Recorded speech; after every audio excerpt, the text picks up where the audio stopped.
As a patient, I heard my colleagues say things like, we're losing her, she's circling the drain, or she's trying to die on us.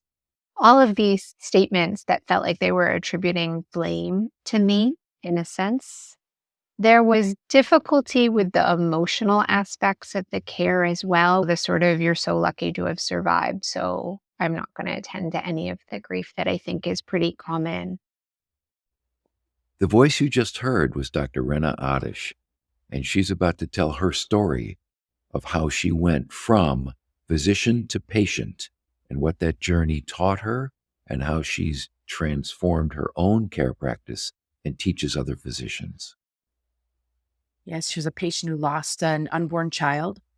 She died on the table and has come back to do so much great, powerful work that she's going to talk us through today.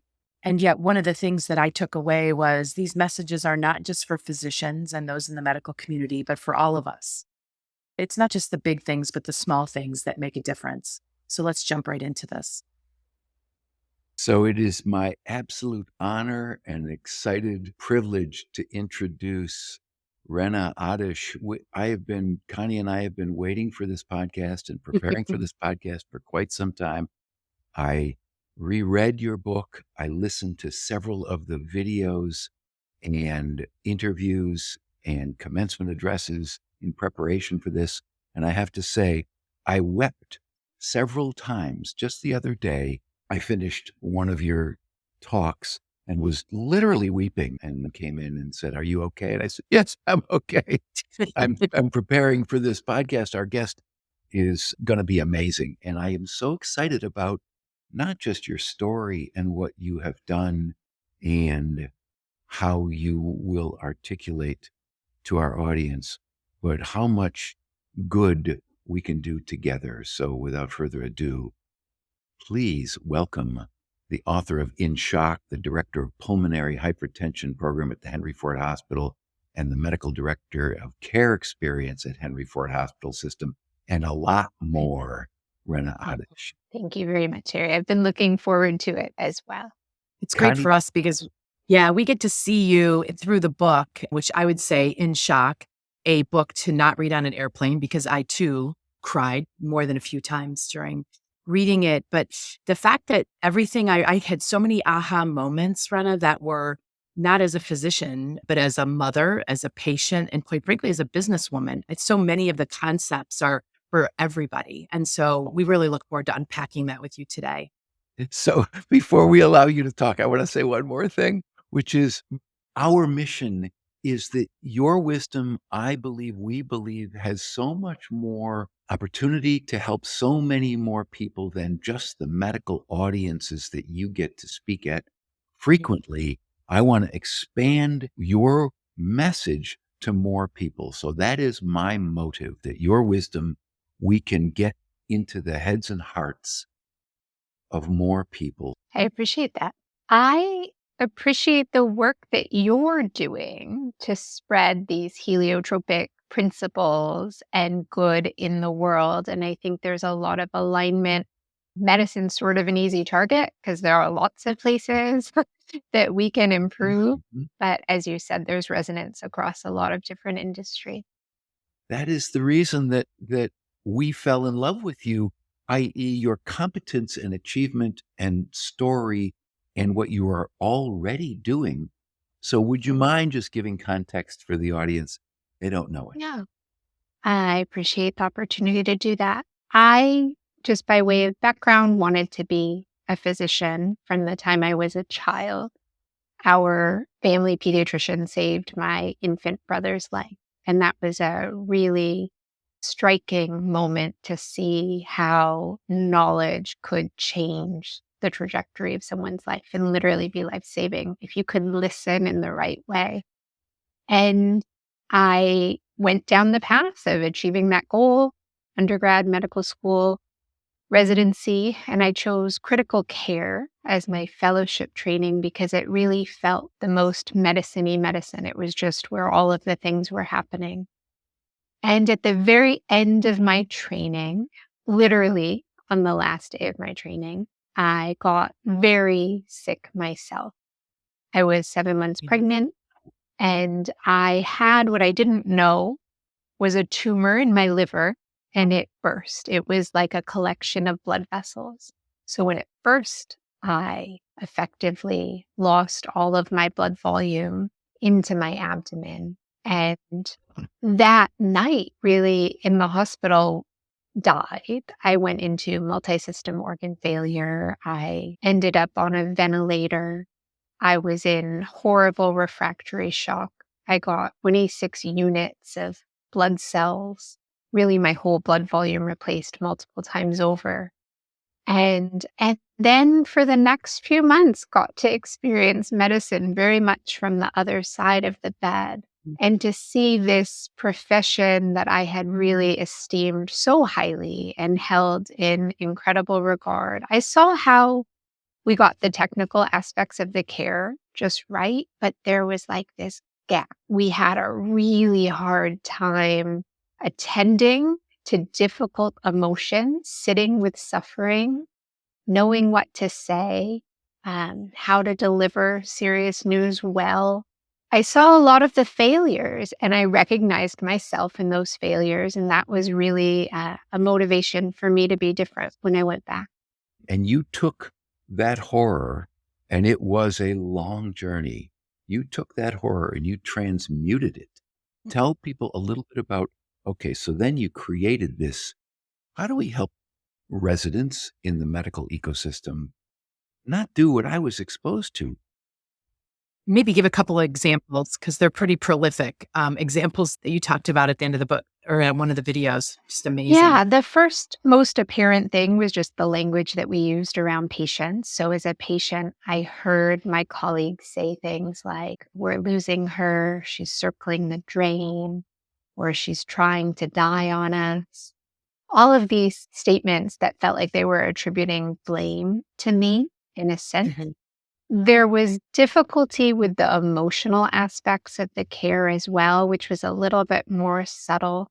The sort of, "You're so lucky to have survived, so I'm not going to attend to any of the grief," that I think is pretty common.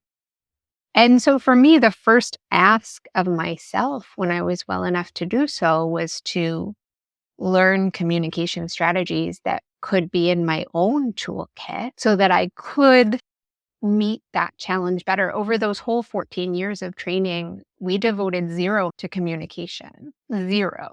Not a class, not a seminar, not an hour at lunch and learn, nothing. And it It's was amazing. the most important aspect of my job. So seeking that out first for myself was very important. There were colleagues at the hospital who had been through training and recommended it. And together we just formed a coalition of people that thought we could do something differently.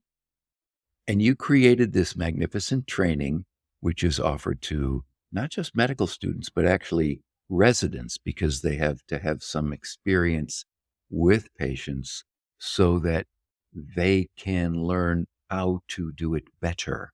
Rena, could you articulate how you took your vast, amazing journey and experience and learning, and as the director of care experience for this huge hospital system, how did you formulate a training that could do so much good? So, very much a team effort. I wouldn't want to give the impression that in any way I did this by myself. There was a really dedicated group of physicians that sought out training outside of our organization through Vital Talk and then adapted programming that they were doing specifically for our needs. What I really credit Henry Ford Health with is, as a patient, I had this experience that was hard and that was fraught, and I saw lots of failures. And rather than try to suppress that in any way, they just built me a bigger stage and said, "You have ideas about how we can be better? How can we support you? What do you need?" And so the resources that the organization was able to put behind the communication training, it couldn't have happened without that. And it couldn't have happened if we weren't a learning organization, if we didn't genuinely believe that when our patients come to us with something that is an opportunity to be better, we owe it to them to find a way to do it. even if it's one of our employees. Beautiful. Because I saw the amount of resources deployed. I mean, you had an actor, you had two facilitators. The curriculum was very detailed and long, and you were able to cut to many of the issues. And credit to Henry Ford. And let's see if we can spread this to more hospital systems. It seems so valuable. That they were willing to shine a light on it Mhm. and enable you to help facilitate this conversation. It isn't something to be embarrassed about. That's one of the things you made very clear in your writing was this is how we were trained. And there is a reason also to protect yourself, but there's a different way. And we're glad that you've brought this different way to light. And I was so honored to sit through one 3-hour class, of which there are many, and was so impressed with the articulation of how to do and not do appropriate communications. And it's such basic stuff. But what I came away with is, oh my God, this is wonderful for physicians. Every single person in a healthcare system should go through this training, but also felt like everybody should go through this training. And so I want to distill some of the essence of this wisdom when you talk so beautifully about the tiniest little things from people who wheel the patient down the hall and what they can say to make them feel Yeah. cared for. Those are the moments that I believe the listeners of this podcast can get, which is the tiniest exchanges of compassion and empathy and listening and being present for someone else's pain. I came away from re listening to some of your talks more present with a dear friend who was crying. Mm. I was just able to be there and said nothing and didn't try and solve and fix and provide, here's what you should do and jump in too quick with, okay, so here's what we're gonna move forward. And it was because of your work/wisdom. So share some of those nuggets if I'm you would. grateful to you sharing that. And you speak to a really important point, which is the first thing we almost had to deprogram ourselves of was this feeling that our presence lacked value if we couldn't fix it for someone, because that's so ingrained in medicine, but also our culture that we're just meant to fix things and what else is worthwhile. And I'll give you an example. We went on to have a son who was born prematurely, and I was visiting. Once I was discharged myself, I would go to the NICU every day.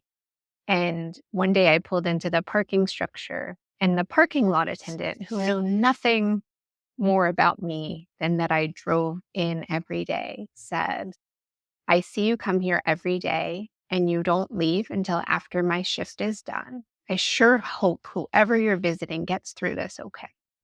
And I was like blown away because he, in his role, just watching people come into the structure, he was observant and present enough that he was able to witness my suffering and express a presence that even my care team couldn't. And they had all of the information available, right? And he knew nothing. So we worked really hard to integrate those kinds of stories at Henry Ford into our orientation to really illuminate the fact that it's a whole culture of caring. It's not one person's responsibility more than any others. The transporters were some of the heroes Yeah. in my story. They protected me when I would leave the ICU and felt very vulnerable. And so that's something that's available to everyone. But I think the first most necessary step is you have to believe it matters. But I think you do that very well in explaining that physicians, there's a reason for this. This is not about demonizing the medical field. There's a reason. It's a very important way of training, and there's a way to experience that emotion. But you also highlight that it's hard because once you experience that emotion, you've got to find those rays of joy every day too. Do you want to talk a little bit about that? Yeah, because this learning was all a sequence. It didn't just arise out of nowhere. The first place I came to was like, we just have to show more empathy. We have to learn how to demonstrate empathy for people who are suffering. And as I practiced that, I found that it could actually be really depleting if I didn't have a way to process it, I had this belief that I needed to neutralize other people's suffering with my own body. And that's just not a Right. sustainable plan. Mhm. And from there, I started to read about compassion versus empathy and the idea that transmuting that sense of affiliation into action, finding Right. something that you could do in the moment that would serve the Mhm. person who was suffering, however small, was a way of releasing it. And that Mhm. was a really helpful transition to me. It doesn't mean that we don't still need spaces to process hard things, and we do. We have peer processing sessions. This was especially important during the early waves of COVID. We have to have individual tools, system tools, but also a framework that says you can't solve everything, but you can reduce the suffering of the person in front of you. So that beautiful mic drop moment. Say Yeah, you say what you can't just said. fix the suffering of the world, but you do have an ability to reduce the suffering of the person in front of you. Mhm. And it's that insight which is what the parking attendant did. I want every single person to be that parking attendant Mhm.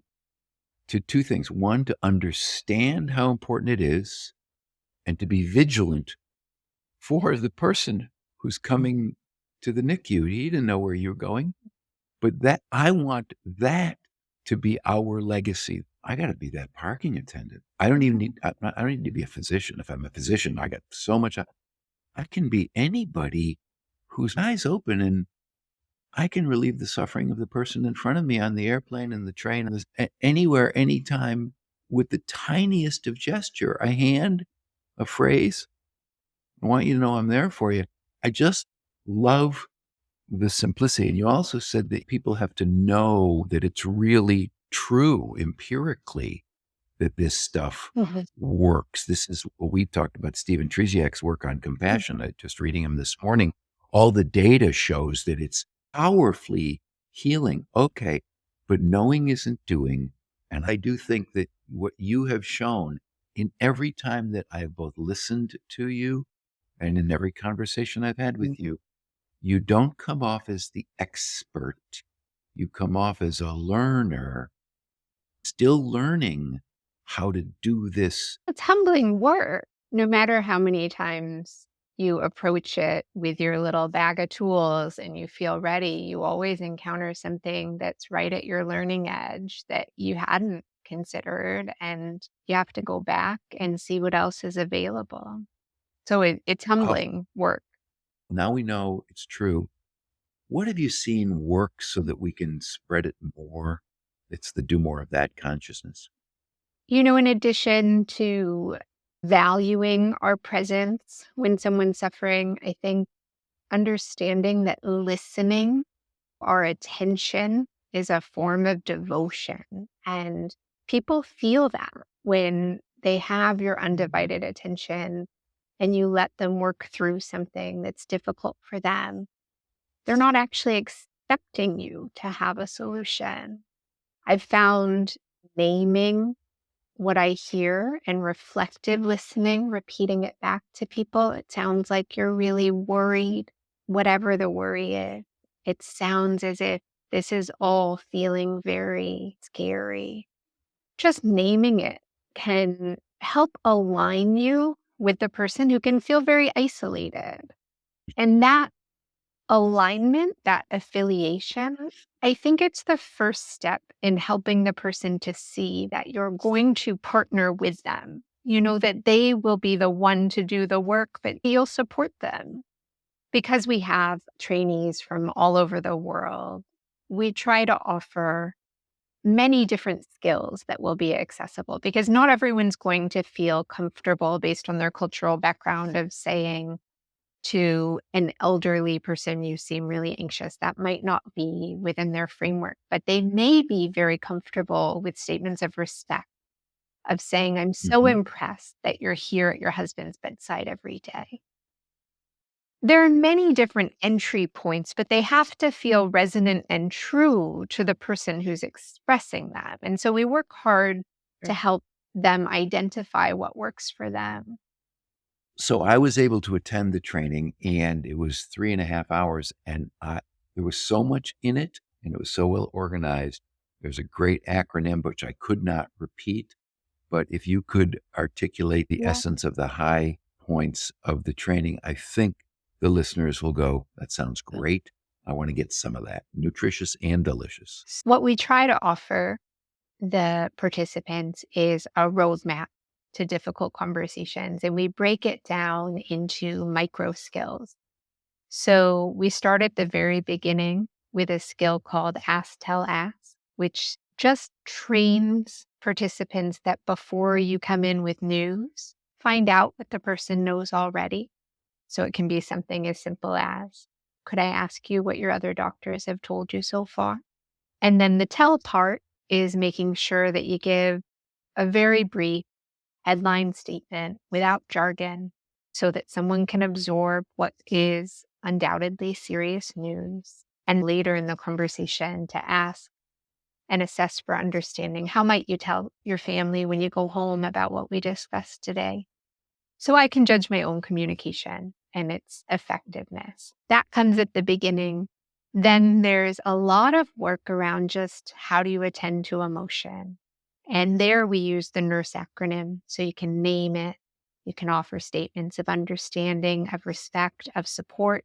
You can explore with genuine curiosity if someone's quiet, reticent. That skill repeats throughout conversations, right? It's not deploy it and you're done. It's beginning, middle, end. It's always present. And then there's the actual roadmap itself of progressing through a conversation where we map out someone's values. What do they care about? Where do we have alignment with those values? How can we propose a plan of care that aligns with what the person wants in a way that's respectful of who they are as a person and what their hopes are for their life outside of the hospital? So those micro skills are throughout. The overall roadmap is something they get to practice with the actors so that they can really anchor on skills that are effective. And that training should be available to every single physician across the land, Yeah. period. In the meantime, the micro skills that we're talking about, paying attention to the person in front of you and being present, is available immediately. Go So ahead. societally often, and you point this out, that arrogance is a form of showing competence. And that was where we believed in the medical field, how you show competence to your patients. And now you're trying to drive it to a different way. How do you demonstrate competence in a heliotropic way without being arrogant? What's interesting is our patients judge our competence by our communication skills. That is the surrogate that Mhm. they use for competence. They are, in general, although it does happen, not asking where we went to medical school and what residency we graduated from, what score we Yeah. got on our boards, and what percentile rank we were. They are judging our competence by our communication. And importantly, by our team's functioning. So if one person says Mhm. one thing and someone says something else, then we're not communicating within Mhm. our own team.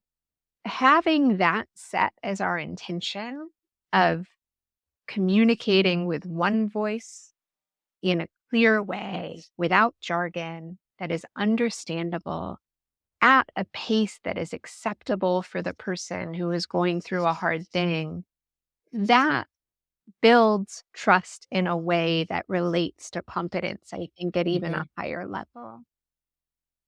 I think at a much higher level. And I think it's a similar thing, whether it's in business, and leaders the ones who communicate the best, the new version of a great CEO it followed that same path that you're talking about.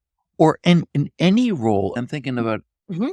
A parent. how is it any different as somebody who comes to someone for some assistance and some help, and Mhm. listening is a form of devotion. And let me Right. be clear and not use jargon and explaining something so that together we can solve this problem and we can get you on your way. How about that for wow, that isn't a roadmap for Right. how we should be conducting our lives more better. just like that. No matter what role you play in your life, whether you're the parking lot attendant or you're a salesperson or a CEO or a physician or a parent, try and do this. That's one of the secrets, I think, of this work is that it's actually helped us in every aspect of our lives, all of the people who facilitate. So my husband is an attorney and he works a lot. And sometimes he'll come in the house and he'll still be on a call and he won't even know he's in the house, right? He's walked in, Mhm. but he's still living in his work brain. And it used to drive me crazy. Like, at least be here when you're here. And then once I started doing these classes, and he did the same thing of walking in, ranting on the phone, usually swearing, I just said, "It sounded like it was really difficult for you to get off that call." And he was like, "It was. I've been trying to get off it since '96." And that affiliation, rather than an Yeah. argument, was an easier way to have that conversation. This is the microcosm right there that we, all of us, can be eyes peeled, ears open for opportunities to do more of that. Well, you asked a question. That was the thing. Even if you felt something different on the inside, you feigned curiosity. And So that's let me, key. I've noticed you hit the nail yeah, on the head because it's closing the gap between how you feel in the moment and who you want to be. How I felt in the moment was irritated and right. annoyed, and who Yeah. I wanted to be was understanding.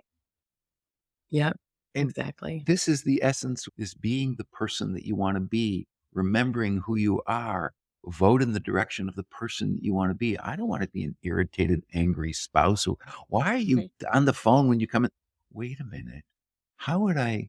Oh, I know what I get. It seems to me I'm present, I'm listening, And curious. instantly better.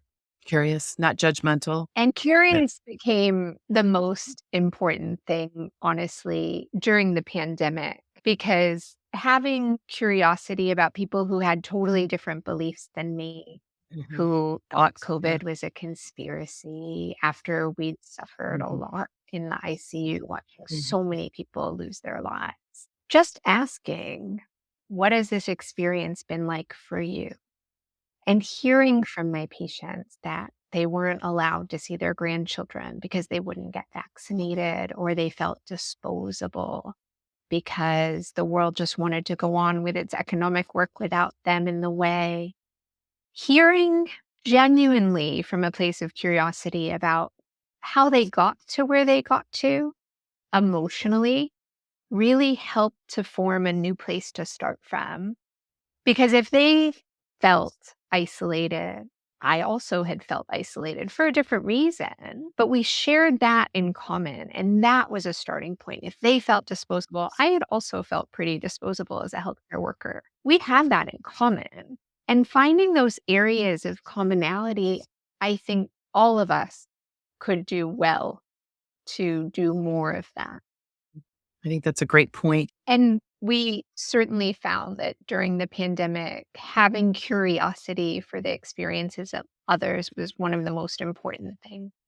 So one of the things that I continually enjoy is, what does it mean to be heliotropic, and constantly listening for what are the qualities that make somebody heliotropic, and you embody them. Curiosity is one of those qualities that we love to be around, people who are genuinely curious. To be a good listener is to be heliotropic. Who couldn't be better in our listening? To be more present is heliotropic. To be non-judgmental is to be heliotropic. So the way you are demonstrating this, both in the way you are as a teacher, as a physician, as a mother, as a wife, is just so wonderful. One of the reasons that we wanted you on this podcast is that you are an exemplar. You are a person who is already heliotropic in the way that you live your life. And you can help so many people, because you already do, that they can look at that and go, I could do some more of that. Like, you're not a unicorn. No. You're not so accomplished and so amazing, although you are accomplished and amazing. the lessons that we can take from that are, oh boy. It's basic. One of the learnings for me that's been transformative, even though it's so simple, is just asking permission before talking about Mm, something hard, before bringing something up. I think physicians have a habit of just assuming that they have permission to say whatever mhm. they come into the room to say, and actually checking in with someone to say, would it be all right to talk about what might come next?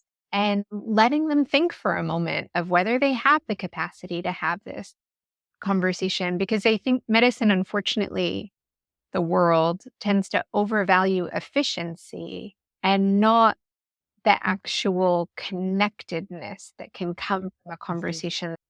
Yeah, that And point is important with our spouses. It's important with our children.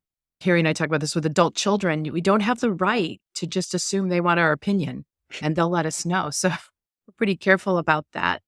thank you, Yeah. Connie. I agree. Mhm. And your insight about connection is healing and effective. It is not necessarily efficient. Nope.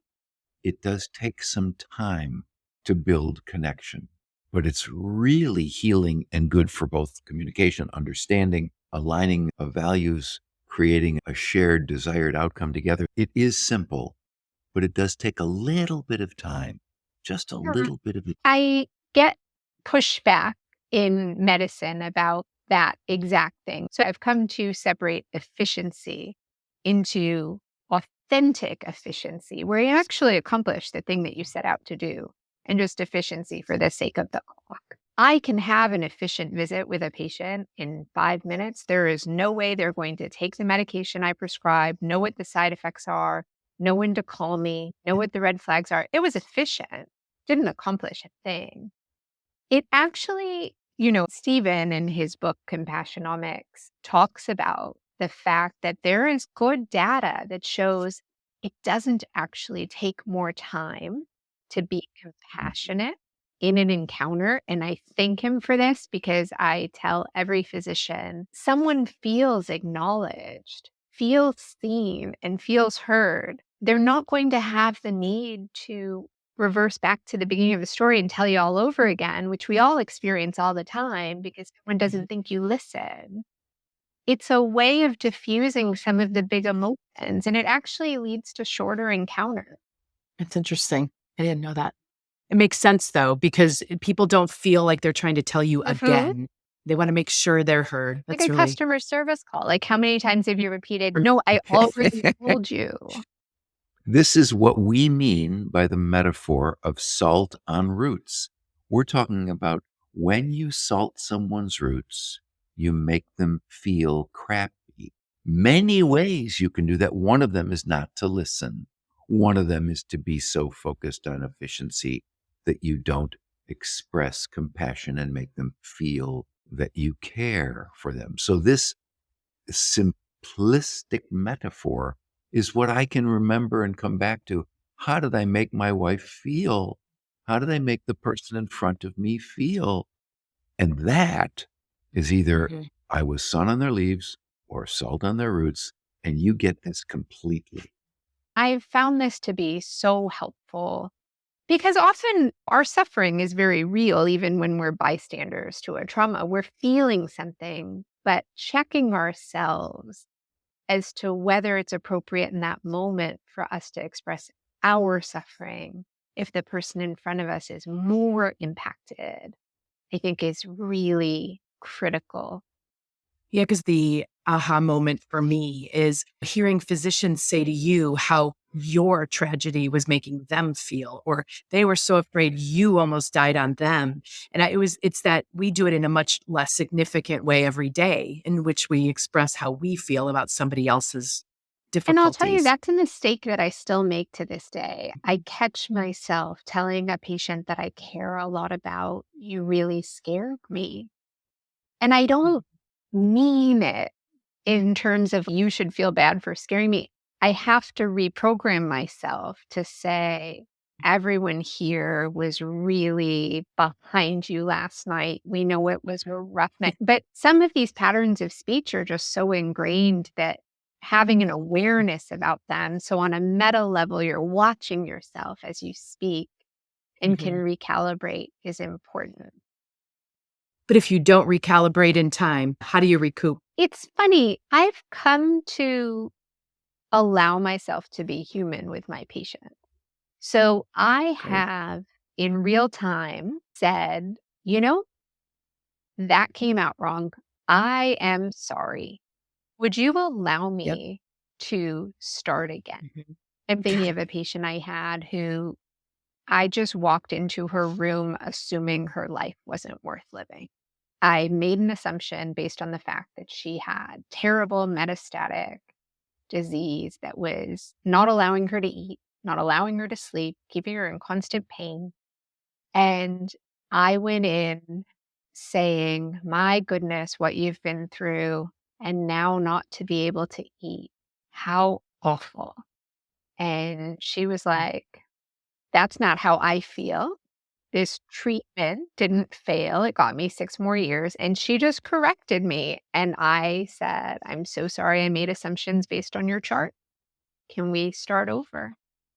And So to me, mic drop, that to Yep. me is the beauty of what we're talking about. To be heliotropic, to be the sun, you represent when you make a mistake, when you step in it, when you do that, you beautifully articulated, apologize well, just the Mhm. way you did.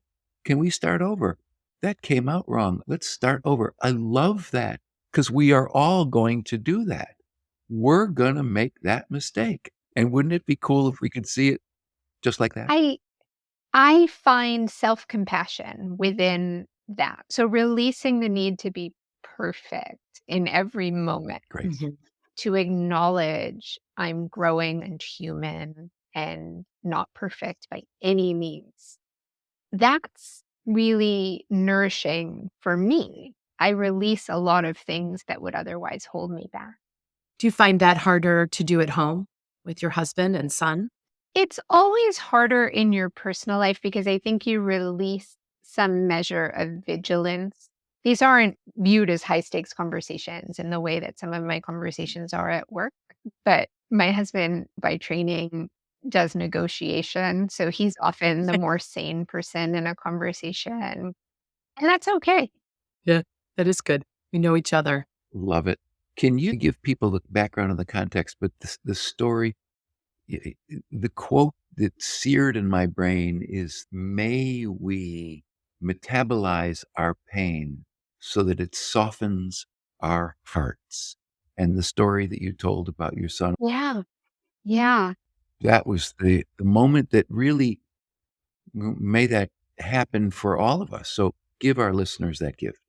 And I was really worried that I'd brought home so much sickness from the hospital that it had just irrevocably changed who he was. And I carried that with me for a while. And I'd gotten sick again. I'd had a surgery. I was home recovering. Mm. My husband always tried to keep my son away while I was resting. And he made his way into my room and he waited until I opened my eyes and he said, "Is your pain small, like the size of a quarter where they cut you, or is it so big it takes up the whole room and there isn't any space for me?" And I remember just thinking, "Oh my God, that's such a better pain Right. scale than our 0 to 10, 0 to right? 10. Like it has volume, it has mass, it Yeah. expands, it contracts, it crowds out other things that are wanted. Wow."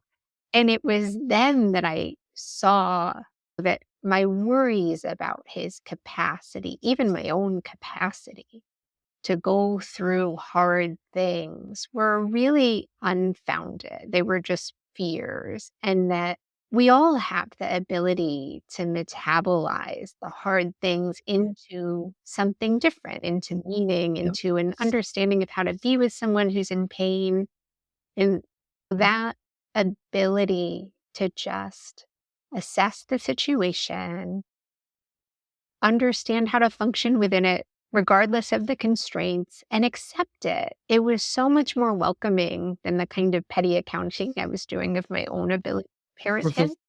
And it gave me a lot of peace that maybe he's okay. He's more than okay. The point of that story for me, and I hope for our listeners, is that no matter what pain they have gone through, are going through, or will go through, let us give them proof that they can be stronger, better, and their hearts more softened from it because of it. With self compassion, self love, or compassion or love for others. I know that has been the case for me in the pain that I've gone through. And listening to you and your story just reinforces it. So I hope that people can take solace from that, and that part of being heliotropic is not toxic positivity, it's genuine understanding of suffering and wanting the best from it, even though it can take a while. Thank you for sharing that. That's right. And I think I started out just our quick hello before we started recording today, just telling you how much your book sucked me in all the way till the end. And I think people should know that your story is so big.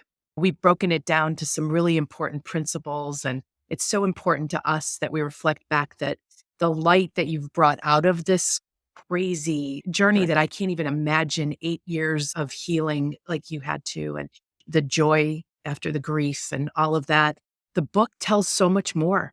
And it is, physicians will get something out of it, NPs will get something out of it, but parents, people, anything. And so I want to acknowledge that because it's quite the journey that we didn't get into today. And there's no way to encapsulate it in a conversation like this. But thank you for bringing all that light out of that great, crazy journey you were Thank on. you. So, is there anything that you would like our audience to hear, remember, get from this Yeah, I our think time? your message of being the sun, not the salt, encapsulates it beautifully. And recognizing the power in that, that's been a journey for me as a physician to understand that just our presence and our willingness to sit through hard things is the most important thing. Game changing, for Game sure. changing. And it's not small. It seems like it's small. It's everything. Sitting with someone is a lot. The Thank emotional toll that it takes on a daily basis. And for all the healthcare professionals that are taking this on to become this evolved human, bringing humanity into the room because it does take a change, I know, especially for those that have been in it for a long time, for everyone that's doing that. I commend them because it does make a difference to any of us that get put in that situation. And compassion fatigue, it turns out this is Stephen Teresiak's work and your work. It turns out that by giving to others, by being present, Yeah. it is the The self-healing, fuel. the fuel to our soul. Thank you, guys. Thank you. Thank you for the time. I've enjoyed our discussion. You have too.